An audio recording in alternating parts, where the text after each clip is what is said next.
you're a small business owner, it's probably crossed your mind, how often do I need to update my website? I got the thing built, I've got 500 million other things to do running my business, and how often do I really need to look at my website and update the content?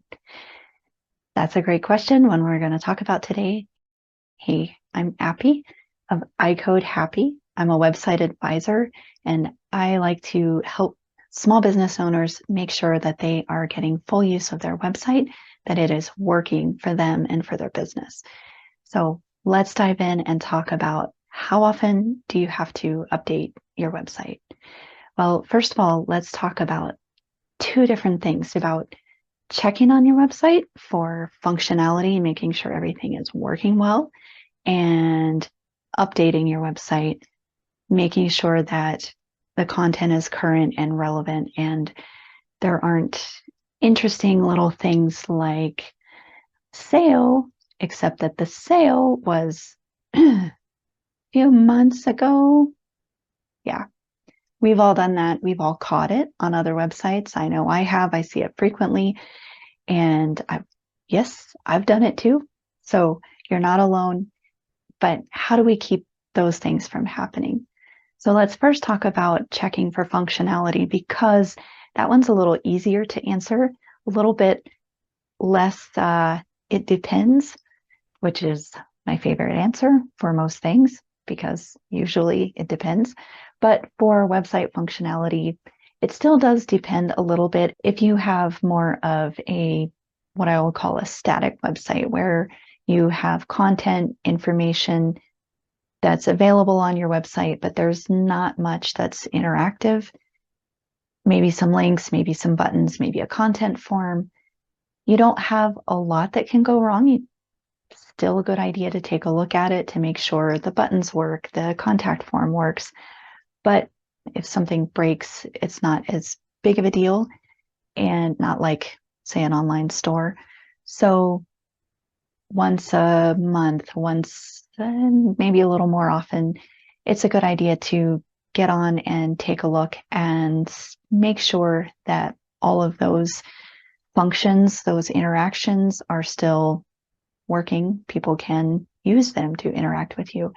And desktop, also mobile, because things that work on desktop break on mobile.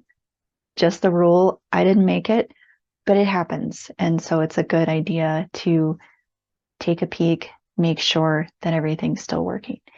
If you have more interactive things, a quiz, a store where people can buy things from you, a community, forum, learning platform, anything that is highly user intensive and critical, that is something you want to keep a pretty close eye on.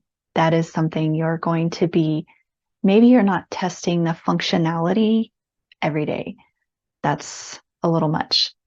But maybe, depending on your situation, if it's that important, maybe that's appropriate. Definitely weekly to monthly, and monitoring your messages, making sure that you are maybe not seeing a huge drop off in customer orders or a huge drop off in people using that interactive feature that might tell you that there's something wrong with it and it needs to be addressed.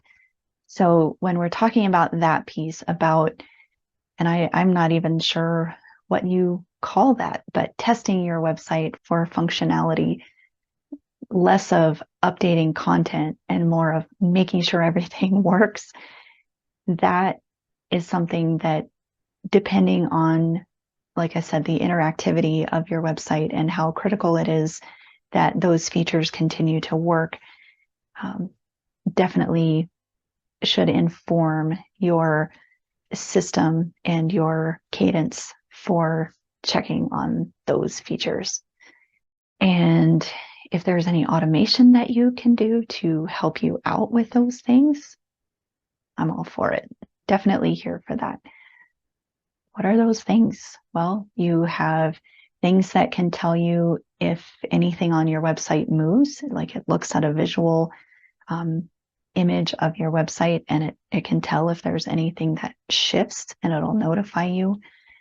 Error messages, messages from clients, you definitely want to have a system in place that is going to allow you to pick up on those things, let them kind of surface in your workflows and processes and systems to make sure that you are picking up on those things in enough time to deal with them as quickly as possible.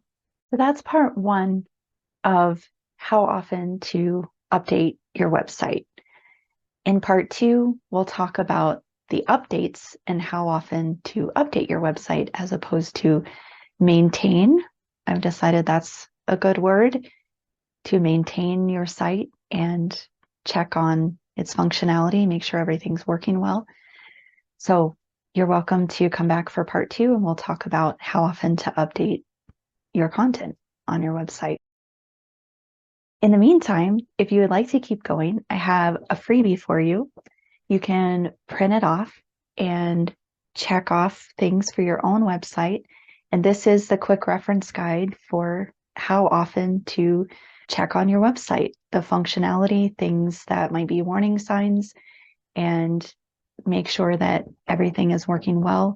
And then it also has the update side too. So come back and see me. Thanks for watching. And next time we'll do part two and content updates.